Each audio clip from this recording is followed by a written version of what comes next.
जब वह घर आया तो वह पल बहुत रोमांचक था। मैं कभी नहीं भूलूँगा कि वह कितना उत्साहित था।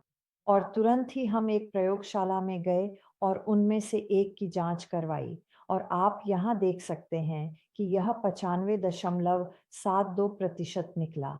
शुद्ध सल्फर जिसमें अन्य तत्व भी शामिल थे, जिससे यह बना था। इससे बेहद तेज़ और गर्म आग बनी और उसमें से एक तत्व फास्फोरस था जो कि आप जानते हैं जलता है। अच्छा नहीं है। लेकिन आप इस तस्वीर में राख के इस हिस्से में देख सकते हैं, कई सल्फर या गंधक की गोलियां हैं जो राखी पदार्थ में खुली हुई हैं। आप उनमें से एक में अब भी गंधक को अपनी जगह पर देख सकते हैं।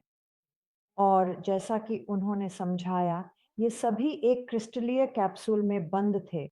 शहरों के विनाश की प्रक्रिया के दौरान उस कैप्सूल ने गंधक की गेंद को सील कर दिया और उन्हें संरक्षित रखा, ताकि आज हम बाइबल की कहानी का प्रमाण देख सकें। रॉन को गंधक कई आकारों में मिले, इसलिए हमें नहीं पता कि जब वे बरसी थीं, तब उनका आकार क्या था। हालाँकि वे काफ़ी बड़ी रही होंगी क्योंकि उन्होंने कई बहुत बड़े टुकड़े भी पाए। अब यहाँ इन सल्फर कैप्सूल्स में से एक है जो इस सामग्री में ढँसा हुआ है। और अगर आप ध्यान से देखें तो आप सल्फर की बड़ी मात्रा देख सकते हैं। जो गहरे रंग की रिंग के ठीक बीच में है, और ये विशेष वाला सिर्फ शुद्ध सल्फर की बड़ी मात्रा रखता है। और यहाँ इन राख के ढेरों में ऐसे लाखों करोड़ों कैप्सूल्स हैं जो मैदान के शहरों के अवशेष हैं। आग और गंधक हमने यह वाला पाया और काश कि तस्वीर में मेरे पास एक पैमाना होता, लेकिन यह काफ़ी बड़ा है, बहुत बड़ा। और इसलिए मुझे सच में लगता है कि जब ये चीज़ें गिरी होंगी, तो ये बड़ी रही होंगी। और बारिश के बाद गंधक ढूँढना आसान होता है क्योंकि इससे राख अस्थिर हो जाती है। और यह कुछ जगहों पर ढह जाती है जिससे अंदर का पदार्थ दिखने लगता है, जो क्रिस्टलीय कैप्सूल्स में गंधक से भरा होता है। अब ये वह स्लैब है। इससे पहले कि उन्होंने इसे हटाया, आप जानते हैं, जो पहली तस्वीर आपने ली थी, सही है। जिसमें वे अभी भी अंदर दिख रहे हैं। और असल में अगर आपने वहाँ खुदाई की होती और इसे पाया होता, तो कैप्सूल गोल होते हैं। वे छपटे और टूटे हुए नहीं होते, वे गोल होते हैं और ये फटे हुए हैं।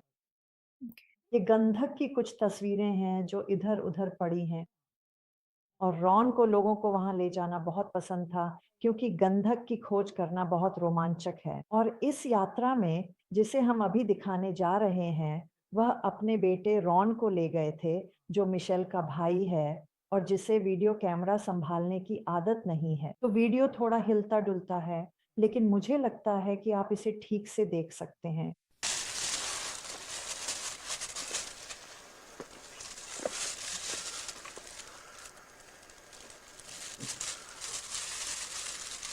अब यहाँ बहुत सारे वास्तविक बड़े हैं, उस वाले से भी बड़े, लेकिन यहाँ छोटे आकार के भी कई बहुत सारे हैं जो इधर उधर बिखरे हुए हैं।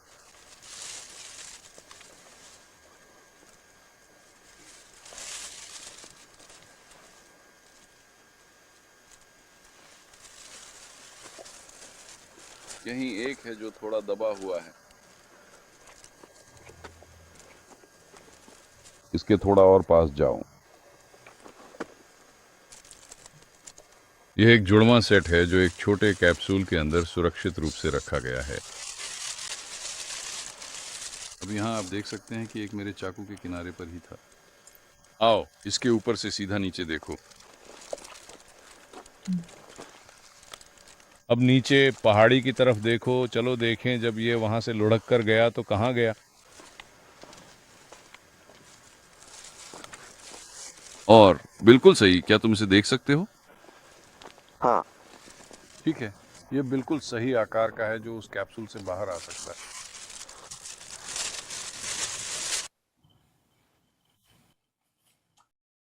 अब 90 के दशक की शुरुआत में रॉन चाहता था कि मैं उसके साथ एक कार्यक्रम में रहूं, क्योंकि वह चाहता था कि मैं बाहर जाकर कार्यक्रम कर सकूं।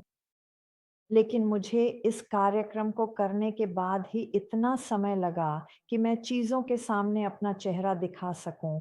और बिल्कुल शुरुआत में लोगों ने दर्शकों को बताया कि मैं कितना डरा हुआ था, और मुझे एहसास हुआ कि यह मेरे लिए नहीं है। और मुझे खुशी है कि मैंने ऐसा किया, क्योंकि रॉन को ये बातें बताने की ज़रूरत थी। तो इस बार में इस कार्यक्रम के दौरान होता यह था कि रॉन, वह कथावाचक, एक सवाल पूछती थी और रॉन मेरी ओर मुड़कर कहती थी, क्यों ना तुम इसका जवाब दो। तो यही यहाँ हो रहा है। तो मैंने दहन का अध्ययन करना शुरू किया और एक व्यक्ति, एक फ्रांसीसी जिसका नाम लावोजियर था, मुझे लगता है यही उसका नाम है, वे दहन का अध्ययन करने लगे और उन्होंने देखा कि सल्फर के साथ जलाई गई वस्तुओं की राख जलने से पहले उस वस्तु की तुलना में भारी होती थी। और इसका कारण ये है कि रासायनिक प्रतिक्रिया के दौरान ऑक्सीजन से अतिरिक्त अणु खींचे जाते हैं।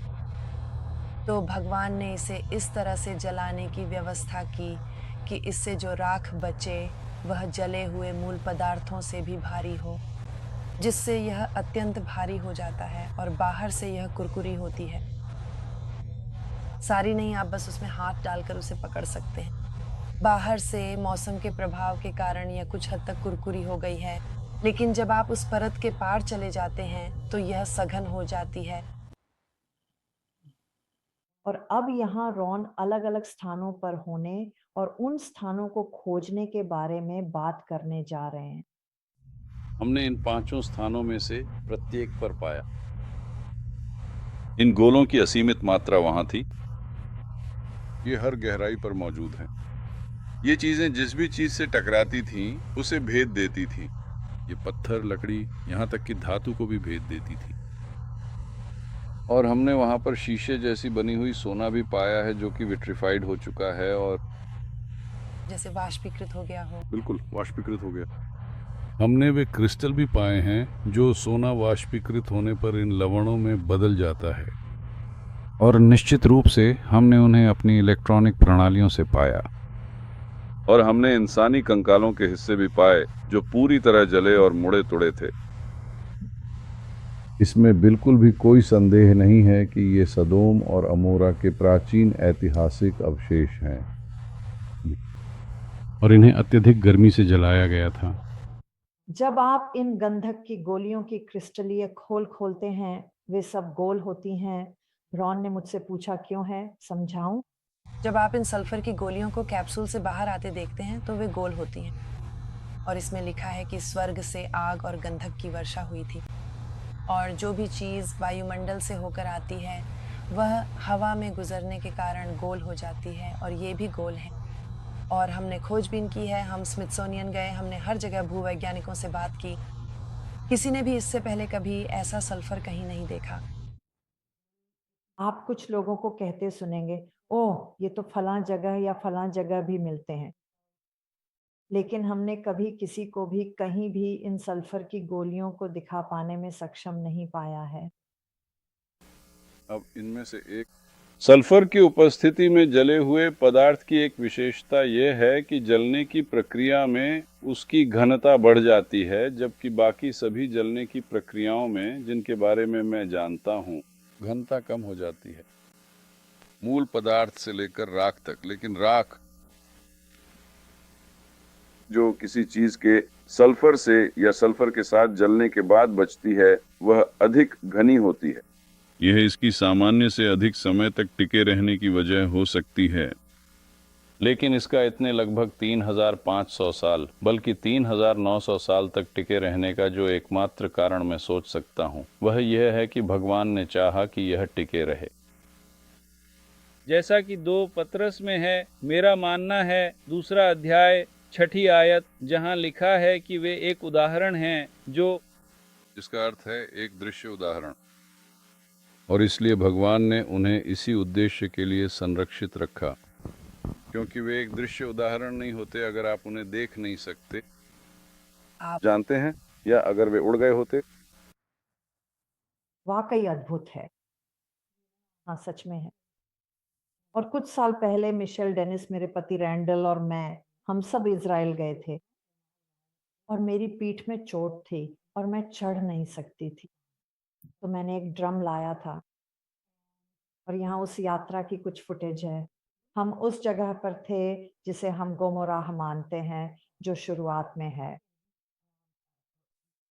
बिल्कुल मसादा के आसपास और उसके ठीक नीचे शुरुआत में ध्यान से देखिएगा, क्योंकि आप देख सकते हैं कि मृत सागर कितनी पास है।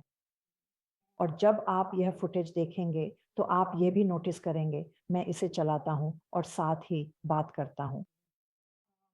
हमने देखा कि जो हमें सड़कें लग रही थीं, वे आपस में जुड़ी हुई थीं। ये बस यूं ही बेतरतीब नहीं था। ये क्षेत्र एक दूसरे से जुड़े हुए थे। और कुछ जगहों पर जो राख जैसी खराब हो चुकी सामग्री थी, वह इतनी ज़्यादा कट-फट कर गिर चुकी थी कि हम उन हिस्सों से आगे नहीं जा सकते थे। जैसे कि ठीक यहाँ जो आप देख रहे हैं। लेकिन मिशेल, जब तुमने इसे पहली बार देखा तो तुम्हारा क्या ख़्याल था? ओह! मुझे तो ये अद्भुत लगा। हम वहाँ गए और हमने चारों ओर घूमकर देखा। मुझे अलग-अलग इमारतों की संरचनाएँ देखना बहुत अच्छा लगा और रैंडल ने हमें दिखाया कि हम सल्फर की गोलियाँ कहाँ पा सकते हैं, तो हमें यह सब बहुत पसंद आया। हमने उनमें से काफ़ी अच्छा संग्रह खोदकर निकाला और अब हम उन्हें लोगों के साथ साझा कर सकते हैं। ये बहुत मज़ेदार था, हालाँकि बहुत गर्मी थी। हाँ, हाँ, और अब मैं आपको बस देखने देता हूँ। मिशेल, वह ऊपर साइड में है, देखो वह कितनी ऊँचाई पर है। और ही वह सल्फर की गोलियाँ निकाल रही है। और माफ़ करना मिशेल, मुझे पता है कि तुम्हें ये एंगल पसंद नहीं आएगा, लेकिन यही एकमात्र एंगल था जो मैं ले सका। खैर, तुम्हें अपने पैर मज़बूती से जमाने पड़ते थे, वरना तुम पाउडर में नीचे फिसल जाते। हाँ, बिल्कुल सही कहा, हाँ। और तो जानते हो, जब इन्हें दूर से देखते थे तो ऐसा लगता था जैसे ये कोई संरचनाएं हों। मुझे लगा मैंने कोने में एक दरवाज़ा देखा और फिर ऐसा लगा जैसे किसी और कोने में सीढ़ियाँ ऊपर उठी हुई हों। देखो तुम कितनी ऊंचाई पर हो। हाँ, वह बहुत बहुत ऊँचाई पर थी। और फिर अगर आपको याद हो, एक वीडियो में जो हमने अभी थोड़ी देर पहले देखा था, उसमें रॉन ने एक ऐसा देखा था जो लुढ़क गया था। तो मिशेल के साथ भी कुछ ऐसा ही अनुभव हुआ जिसे हम अब देखने वाले हैं।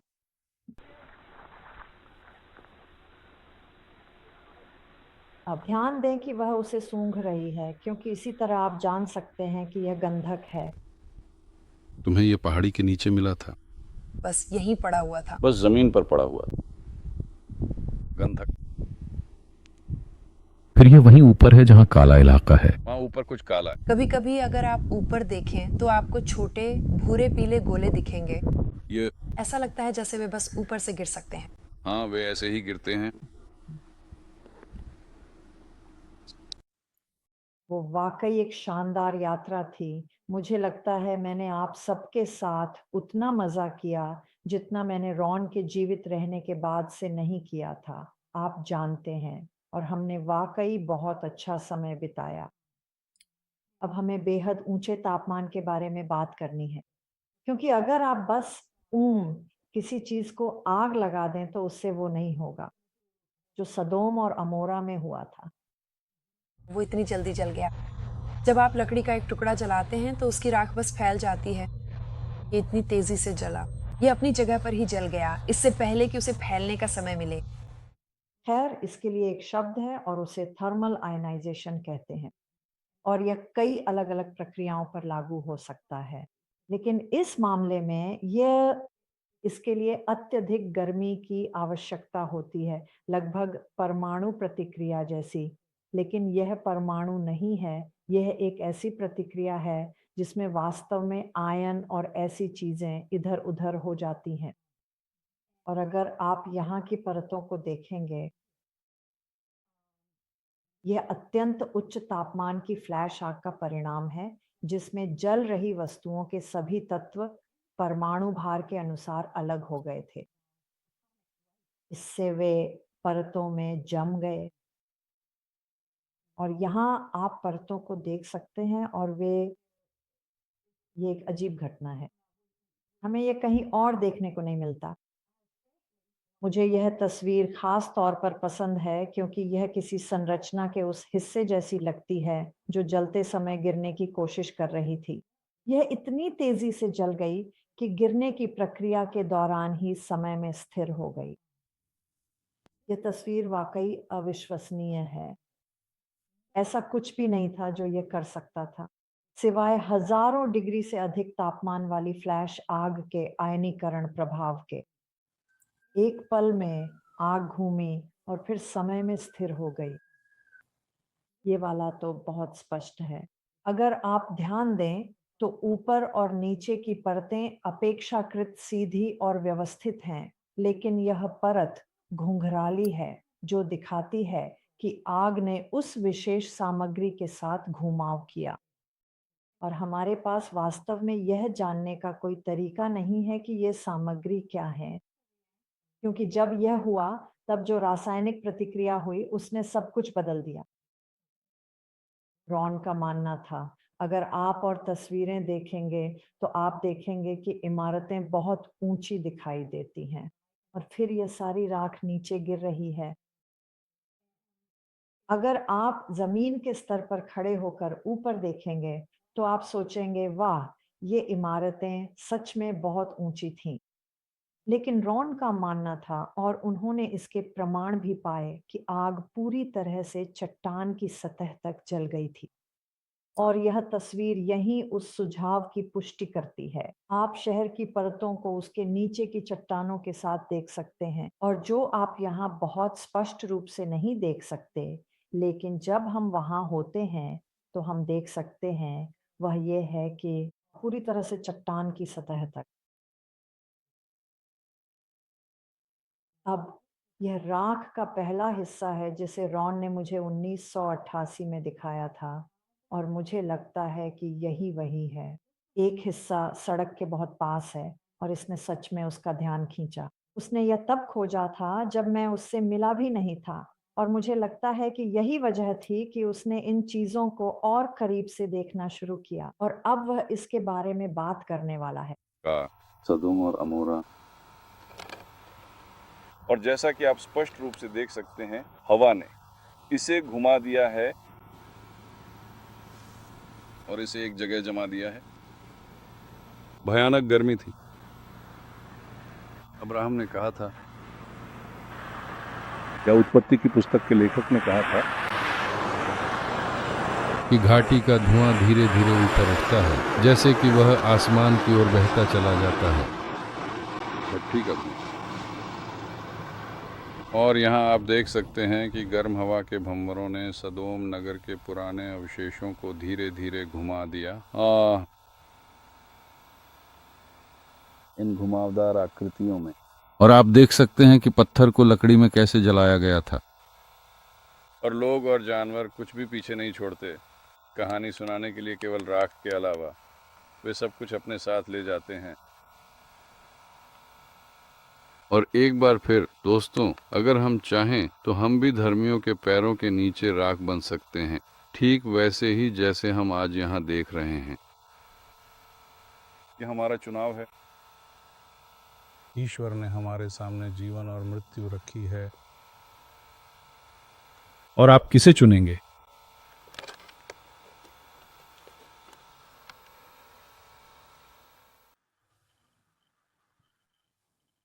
अब हम संरचना के कुछ और अधिक ठोस प्रमाणों को देखेंगे और हम वास्तव में यह उम्मीद नहीं कर सकते कि 3900 साल पहले जो चीज जल गई थी और गीली होने पर इतनी नाजुक हो जाती है,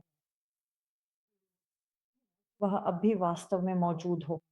लेकिन ये कनानी नगर थे और प्राचीन कनानी नगरों की दीवारें बेहद मजबूत होती थीं, जो इस मायने में अनोखी थीं कि वे दोहरी दीवारें होती थीं।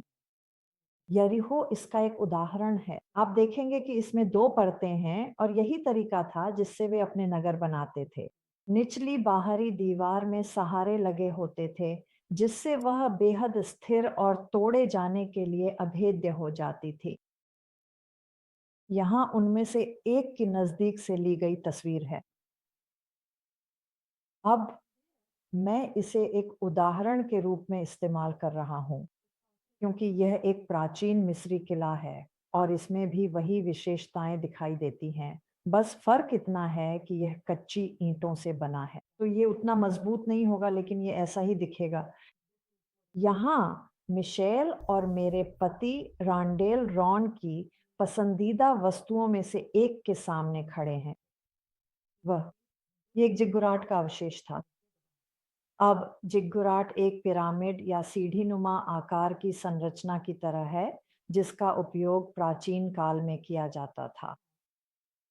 लेकिन यदि आप ध्यान दें, तो इसमें लगभग आधे नीचे क्षैतिज रूप से समान दूरी पर छेद बने हुए हैं और वहां ऊपर भी कुछ और छेद हैं, लेकिन आप उन्हें इस फोटो में ठीक से नहीं देख सकते। और रॉन का मानना था कि उन्होंने प्राचीन निर्माण विधियों का जो अध्ययन किया था, उसके अनुसार वे अलग-अलग परतों को जगह पर रखने के लिए लकड़ी का इस्तेमाल करते थे, जैसा कि यहाँ दिखाया गया है। और लकड़ी संरचना के पत्थर की तुलना में बहुत जल्दी जल गई थी। वह यहाँ इस पर चर्चा करते हैं।